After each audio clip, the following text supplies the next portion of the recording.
Nilimuuliza, unanivua nguo kwa fujo hivi, unataka kunifanya nini? Utanichania nguo bana, hebu niache. Mume wangu akasema, unajifanya unakataa nini? Nataka nione kama kweli wewe unaiheshimu hii ndoa, kwamba mimi natoka kwa mwanaume, si ndio? Mume wangu hakunijibu. Basi alifanya kile ambacho alikuwa anataka. Alinivua nguo ili kuona kama nimetoka kufanya uhuni. Nikamwambia, unadhani mimi ni kama wewe? Kwa hiyo umefikia hatua huniamini mpaka unifanyie hivi? Mume wangu alinikatiza maneno kwa kisi zito. Basi kilichofuata hapo, wakubwa mnaelewa. Mimi nimeishi na mume wangu siku zote, sikufanikiwa kupata mtoto na nilihangaika sana, mpaka ndugu wa mume wangu walishaanza kunisema vibaya, wakaanza kuniita mgumba. Nilinyanyasika sana na nilihangaika hospitalini, kwenye maombi, lakini kumbe usiku huo wa ugomvi mkubwa ndio ulikuwa usiku ambao Mungu aliamua kujibu maombi yangu. Baada ya hiyo siku mume wangu alisafiri kikazi, so nina uhakika kabisa mimba iliingia siku hiyo. Basi mume wangu aliporudi, nilimsogelea akiwa anataka kwenda kuoga. Nilimkumbatia kwa nyuma na kumnong'oneza, mume wangu, Mungu amejibu maombi yetu, nina mimba. You are going to be a father and I'm going to be a mother. Everything is going to change for us. Mume wangu akasema wow. Uso wake ulibadilika ghafla, akawa na furaha ya dhati.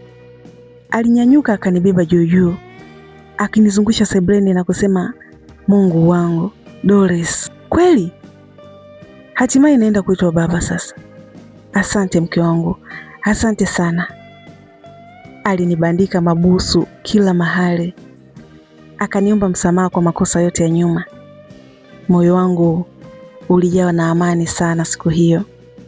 Nikajua mtoto huyu anaenda kuokoa ndoa yetu. Basi siku iliyofuata, nikiwa na furaha, nilimpigia simu rafiki yangu wa damu, Irene. Nikamwambia, Irene penzi changu, kuja nyumbani haraka, nina bonge la surprise kwa ajili yako. Oh my God. Bila kupoteza muda, Irene alikuja nyumbani kwangu. Nilimrukia na kumkumbatia kwa nguvu, nikamwambia, Irene, nina mimba. Mungu amenifuta machozi ya kuitwa tasa. Cha ajabu, hapo hapo niliona Irene amebadilika ghafla. Alijaribu kulazimisha tabasamu la kinafiki, lakini mdomo wake ulikuwa unatetemeka kwa chuki. Unasema kweli Doris? Unajua siamini kama hili limetokea jamani. Hongera sana rafiki yangu. Niliona labda ni kweli mtu huyu hakuamini kama rafiki yake nina mimba, maana alishuhudia mara nyingi nikiwa nalia. Alinisindikiza pia kwenye kila mihangaiko yangu ya kutafuta ujauzito. Muda mfupi baadaye, Irene akasema, najisikia vibaya, tumbo linaniuma sana leo. Akaomba kwenda msalani mara moja. Lakini alikaa kule ndani kwa muda mrefu sana, karibu dakika 15. Nikajisemea, ana nini huyu? Nisije kuwa kazimia huko bafuni, ngoja nikamfuate. Jamani, sikuamini. Nilimkuta Irene amesimama mbele ya kioo. Akili haipo kabisa hapo. Uso wake ulikuwa umebadilika, umejaa hasira na chuki ya kutisha ambayo sijawahi kuiona maishani mwangu. Alikuwa ananong'ona kwa sauti ya chini chini iliyojaa sumu. Haiwezekani huyu mbwa apate mimba. Nimefanya kila kitu, nimeharibu kila upande. Huyu mwanamke alitakiwa fukuzwe kwenye hii nyumba, awe mtembezi tu kama mimi.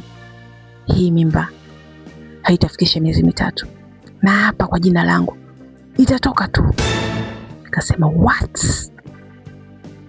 Je, nani anataka kujua nini kiliendelea kwenye story hii?